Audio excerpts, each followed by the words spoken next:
Just hours ago in Bahrain, crash reports that Charles Leclerc shattered the testing benchmark, silencing every critic who claimed Ferrari's new engine was 30 horsepower behind. The SF-26 isn't just fast, it is flying. This is Thursday, February 12th, 2026, as noted by Wind Calendar, and the Formula One paddock is currently in a state of absolute shock. We are deep into day 2 of preseason testing at the Bahrain International Circuit, and the entire season looks completely different. For months, the rumors around Maranello were grim. Insiders whispered that the new 2026 regulations, which demand a 50-50th split between electric and combustion power, had caught Ferrari on the back foot. Reports from late last year even suggested their new power unit was notably underpowered compared to Mercedes and Red Bull. But the stopwatch doesn't lie. Yesterday, on day 1, motorsport.com reported that Lando Norris topped the charts in the new McLaren McFall 4.0. And it looked like the reigning champions had picked up right where they left off. But this morning, everything changed. Charles Leclerc took the SF-26 out onto the secure track and didn't just match Norris's time, he obliterated it. This isn't just a glory run on soft tires, because the on-track behavior of the Ferrari looks terrifyingly stable. Through the technical middle sector, Red Bull is sitting in the garage chasing a hydraulic leak on the chassis side, and Mercedes is struggling with a power unit failure that forced an engine change. Yet, Ferrari is pounding out laps with rhythmic precision. This matters because 2026 is the biggest reset in the sport's history. The cars are smaller, the engines are radically different, and the drag reduction system is gone, replaced by a complex manual override mode.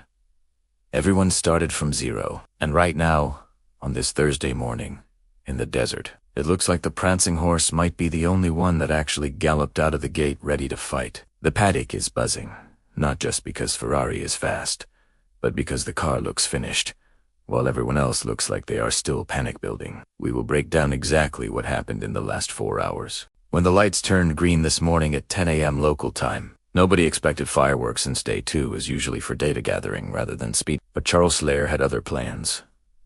At roughly 12:30 p.m., he fitted a set of the C3 soft tires and produced a lap that stunned the timing screens. He went over 2/10 of a second faster than the best time Lando Norris set yesterday, a benchmark previously highlighted by Racing News 365. That gap is massive in modern Formula One terms. What makes this even more surprising is the time of day. The track was nowhere near its optimal grip level, and the desert heat was already rising, which usually slows cars down. Yet, the SF-26 looked planted. It didn't slide, it didn't snap, and it certainly didn't look like a car lacking 30 horsepower. The sector times tell the real story here. Leclerc was purple, meaning fastest of anyone in the middle sector, which is all about cornering balance and traction. This proves the new chassis is working perfectly with the new lightweight regulations. Ferrari was celebrating, but the garage next door was in crisis mode. Isaac Hagar had yet to complete a timed lap this morning as the RB22 remained behind the screens. The rumors from pit lane suggest a routine issue with the car build following a hydraulic leak. We saw mechanics frantically working on the rear end of the car trying to salvage the session. Laurent Mechies, the new team principal, was notably absent from the pit wall due to a medical procedure, leaving the team to manage the crisis without him. Losing half a day of testing in a new era is catastrophic because every single lap provides key data for the new Active Aero software. Right now, the former champions are on the back foot. If you want to stay ahead of every twist and turn in this 2026 season, make sure you hit that subscribe button and turn on notifications. We are tracking these testing times live, and you don't want to miss what happens tomorrow. Now, we look at the tech secret Ferrari might be hiding. The biggest visual change for 2026 is the active aerodynamics, and this is where Ferrari seems to have found a loophole. The new rules allow the front and rear wings to move, opening up on straights for speed and closing in corners for grip. Most teams, including Mercedes, have been testing this cautiously with their wings flapping visibly as the system calibrates. It looks jerky and unstable, but the Ferrari SF-26 system is smooth. On the main straight, the transition from corner mode to straight mode is instant.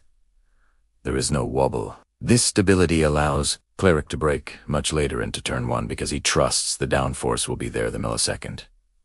He hits the pedal, Experts in the pit lane believe Ferrari has mastered a non-simultaneous Active Aero strategy, deploying the front and rear wings at different times to stabilize the car on entry. This gives them a massive confidence advantage. Other drivers are guessing when their grip will arrive, but knows his car is ready. Lando Norris was fast yesterday, as confirmed by Formula One. But the team's feedback wasn't all positive. While Norris was fast, his teammate Oscar Piastri described the new Active Aero balance as feeling lazy in the corners. This is a specific term drivers use when a car takes a split second too long to respond to steering inputs. It is likely a side effect of the Active Aero shifting the balance of the car too slowly. Even though he topped the day 1 times, that lazy feeling is a killer over a race distance because it tires the driver out. He has to fight the wheel to get the nose into the apex. In contrast, onboard footage from lap today shows a car that is razor sharp. He turns, and the car bites immediately. McLaren engineers were spotted closely examining photos of the Ferrari front wing suspension this morning. They know they have raw speed, but they are missing that mechanical responsiveness that the Scuderia has seemingly mastered overnight. A new buzzword has taken over the paddock today called clipping. This happens when the electric motor runs out of energy at the end of a long straight, causing the car to suddenly stop accelerating before the braking zone. It is the enemy of lap time. We saw the Aston Martin and the Alpine suffering badly from this earlier today. Their red lights on the rear wing were flashing early on the straights, indicating they were out of battery. But the Ferrari engine sounds different because it is pulling hard all the way to the braking point. This suggests their energy recovery system is so efficient that it can keep the battery charged even while deploying massive power. If Ferrari has solved the energy equation better than Honda or Mercedes, that 30 horsepower deficit rumor noted by Auto Racing 1 wasn't just wrong. It was a decoy. They might actually have the most potent power unit on the grid right now. Last year, as reported by Grand Prix 247, Charles Leclerc admitted the 2026 cars were not the most enjoyable to drive. But in recent weeks, his tone has shifted to focusing on the technical challenge. That, quote, made Ferrari fans nervous.